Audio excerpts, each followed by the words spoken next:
Hello everyone, my name is RRR, and today we're back with F1 2018 career mode here for round 10 for the Silverstone Grand Prix around the Silverstone circuit. In the development, Sauber takes a huge leap to go up over Red Bull, so that means that Sauber is the third best car on the grid at the moment. It's all getting turned upside down, this one. You can see we're kind of equal with McLaren, Ferrari and all this stuff. We have a failed development from the last round, of course, you remember. We're going to be redeveloping that as the last thing before qualifying. Talking about that, actually not qualifying. What am I talking about? Practice.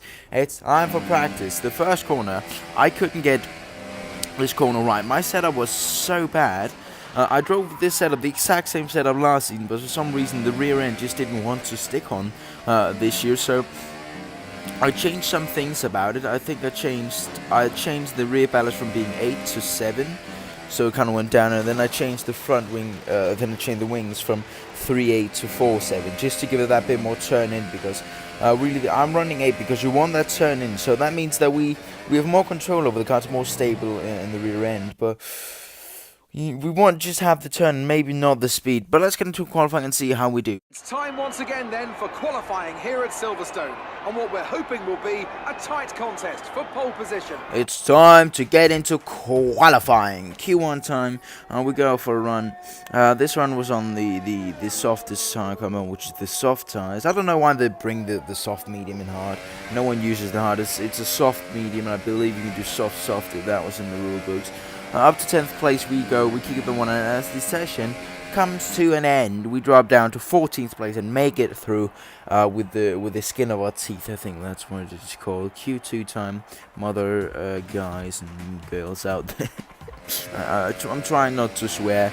As you can see, I'm not very good at it, but Q2 time, we try to make it through on those soft tires. You can see Verstappen tries to make it through in the medium tires.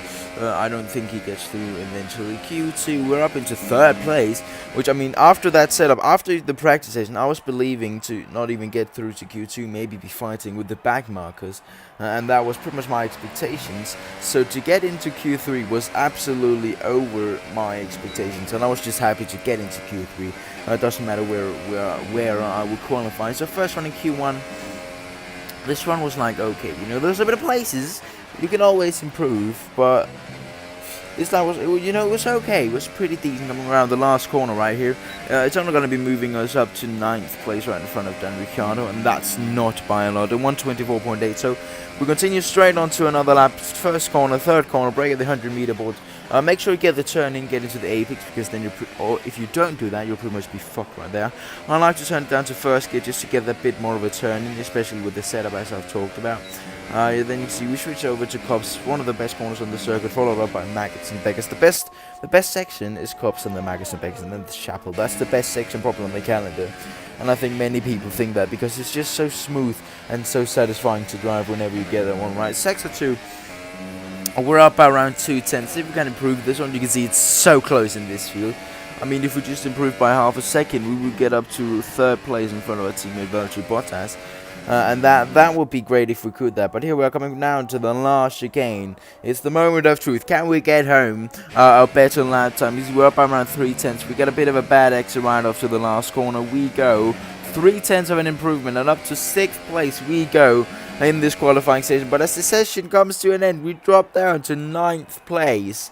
We would probably have been 10th place if it wasn't for that second run, but 9th place is not very good. I think it would be better to start in 11th place, because then you'd have the free tire choice. But here in Silverstone, it doesn't really matter. Everyone's on the soft medium tire strategy anyways. You could, as I said, you could probably use soft if it wasn't for the rules, but sometimes FIA are a bit weird. It's Silverstone race. It's round 10 of season 4 of this career mode here in England. I don't remember where in England, but it is in Silverstone, as you could call it, the home of motorsport. It's been in the sport since the 1950s, an iconic place with Mansell and stuff like that running onto the circuit. Silverstone circuit, very high downforce, very fun, very fast circuit. And indeed a driver's favorite, very much. Of course, we drive the new layout through the stadium section. The old one was kind of like more of a way straightly over to the other place. Taking a look at the starting grid, Esteban Ocon lines up on pole in front of Sergio Perez, which is actually kind of a bit of a surprise, because normally it's the other way around. Valtteri Bottas is in 5th place, so he's going to be starting on the soft tires. We're down in 9th place. So just inside of the top 10.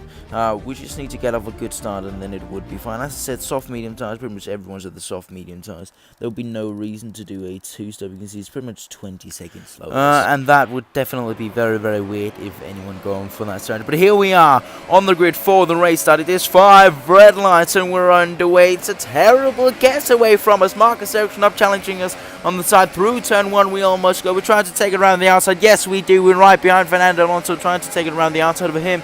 Prepare for the dive bomb into the 3rd corner. We go for a dive bomb down the side of Alonso and Kimi Räikkönen through the stadium section. We go. We're on the outside. Leave a bit of space on the inside. Räikkönen gets alongside us, but I don't really notice. So of course I go for the apex. You see his wheel right there, banging with us. So he loses out a bit right there. Why am I saying so much right there? I don't freaking know. But it's a nice and clean race now. We made our 2 positions here. I'm looking about Bottas, who's fighting it out with Danny Ricciardo, the fellow Australian boy. I had a bit of a yellow flag, but that was just a very, very short. I don't know what happened right there, and we won't get to know. Maybe it was just some kind of guy that was just messing around. Through cops we go. Nice and clean race start. It's time to settle into this race, and we still have 25 laps remaining of this race. Bottas, Ricciardo battling it out, closing each other so much off. Maybe we just use a bit more downforce, a bit more curb through this section. You can see these guys really slow each other down. They managed us to catch right up to the back of them. We kind of already have a gap to the car in front and a gap to the car behind. Now Valtteri Bottas going for the move on Danny Ricciardo, coming into the last corner, coming to the last sector, which means on the last time we'll have the DRS. If we can just stay within the second, that would be very, very good. They're still going side by side right here, which might mean that these guys will compromise each other's sector, and yes, they do. We get side by side with Ricciardo through to the 1st corner. We go, we make a bit of contact right there, and we've taken him out. There's no way we go into the Baron. We're out of the race. There's no way. It's a retirement for us in the Silverstone Grand Prix on lap number 2 on board from Dan Ricciardo. You can see he just kind of turned his wheel over, which made us lose the control, and we just went straight into him. Lost a bit of front. We have a team radar from Ricciardo coming now. Someone hit me. Yeah, I'm still looking at it. Ricciardo continuing on in the race. We don't. Sometimes these AI can't really go in a straight line, so he kind of just touched our front wheel. We lost the thing, and we just went straight into it. But it's a retirement for us. We lost the back wheel, a bit of a voice crack right there. Who cares? We have a lot of replays as always, so it's going to be a short video for you this time. Only 11 minutes. I'm sorry, guys, but.